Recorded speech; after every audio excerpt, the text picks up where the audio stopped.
بسم اللہ الرحمن الرحیم۔ سنڈ، خشک کی ہوئی ادرک سنڈ کہتے ہیں اسے۔ ابو ہریرہ رضی اللہ تعالیٰ، ابو سعید خدری رضی اللہ تعالیٰ عنہ فرماتے ہیں کہ شہنشاہ روم نے نبی اکرم صلی اللہ علیہ وسلم کی خدمت اقدس میں ادرک کے مربع کا ایک مرتبان تحفہ کے طور پر بھیجا۔ حضرت صلی اللہ علیہ وسلم نے اسے قبول فرمانے کے بعد تمام لوگوں کو اس کا ایک ایک ٹکڑا مرحمت فرمایا۔ مجھے بھی ایک ٹکڑا ملا جسے میں نے کھایا۔ اس ادرک کے بارے میں اللہ تبارک و تعالیٰ کا ارشاد ہے، ان کو ایسے گلاسوں سے پلایا جائے گا کہ جن میں ادرک کی مہک ہوگی۔ سورہ دہر میں پڑھ کے دیکھیے گا، جو جنتیوں کو پینے کی چیزیں دی جائیں گی۔ زنجبیل کا لفظ آتا ہے۔ تو اس کی مہک، اس کے فوائد کیا ہیں؟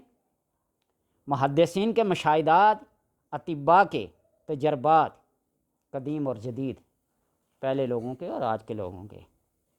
خوراک کو ہضم کرتا ہے، پیٹ کو نرم کرتا ہے، قبض کو رفع کرتا ہے، لیکن مسل نہیں۔ پیٹ اور جگر سے پرانے سدے جو گرا پڑ جاتی ہیں، پیشاب جو گولیوں کی صورت میں بن جاتا ہے، قبض پیدا ہو جاتی ہے، نکال دیتا ہے۔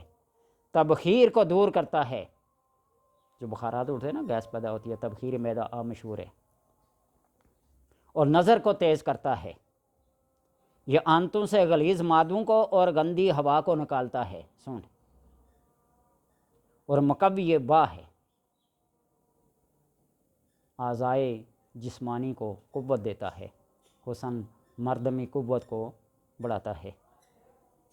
یہ شوگر میں مفید ہے، کھانسی اور بلغم کو دور کرتا ہے، بھوک کی کمی ختم کرتا ہے۔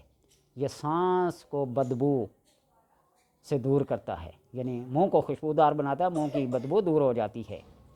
ذائقے کو ٹھیک کرتا ہے، گردہ مثانہ اور معدے کی کمزوری کو رفع کرتا ہے، ملیریا اور بخار کی شدت کو کم کرتا ہے، اور مقوی دماغ بھی ہے۔ حافظے کی خرابی کو دور کرتا ہے، بواسیر کی بیماری میں بہت مفید ہے۔ ہسٹیریا کا دورہ، جو خواتین کو ایام کی بندش کی وجہ سے وہ دورے پڑتے ہیں، اس کو دور کرتا ہے۔ پھر لوگ جن بھوت اسیب کے چکر میں پڑ جاتے ہیں، مرگی کے چکر میں پڑ جاتے ہیں، مرگی کا دورہ پڑ گیا، اسیب آ گیا، جن آ گیا، بھوت آ گیا، ہسٹیریا کے دورہ پڑتا ہے نا۔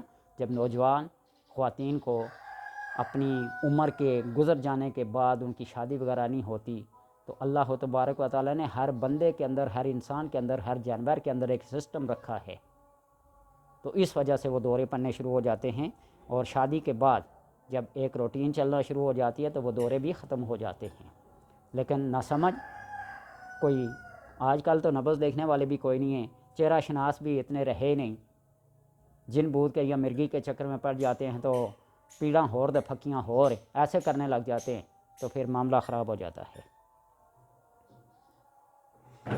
اور اس کے چھوٹے چھوٹے ٹکڑے کر کے اس کا مربع بنا لیں، یا اس کو گیس گھی میں فرائی کر لیں، خشک کر لیں، منہ میں ٹکڑا ڈال لیں، چباتے رہیں، عرق اس کا پیتے رہیں، یا شیرہ بنا کے اس میں ڈال دیں، کھائیں۔ دماغ کو تیز کرتا ہے، نظر کو تیز کرتا ہے، معدے کو درست کرتا ہے، قوا کو، جوڑوں کے درد کو ٹھیک کرتا ہے، اور حسن سینے کی جکڑن اور پیٹ کی جلن کو بہت زیادہ مفید ہے۔ میرا اپنا ذاتی یہ تجربہ کہ پیٹ کی کوئی بھی خرابی ہو جائے، درد ہو جائے یا کوئی ایسا، تو انڈے میں اس سون کو ڈال کے فرائی کر کے لے لیں، اللہ تبارک و تعالیٰ کے کرم سے ٹھیک ہو جاتی ہیں۔ یہ ایک ایسی مفید قسم کی دعا ہے۔ اللہ تبارک و تعالیٰ ہر اس کو اس کی افادیت کو سمجھنے اور اس کو استعمال کرنے کی توفیق دیں۔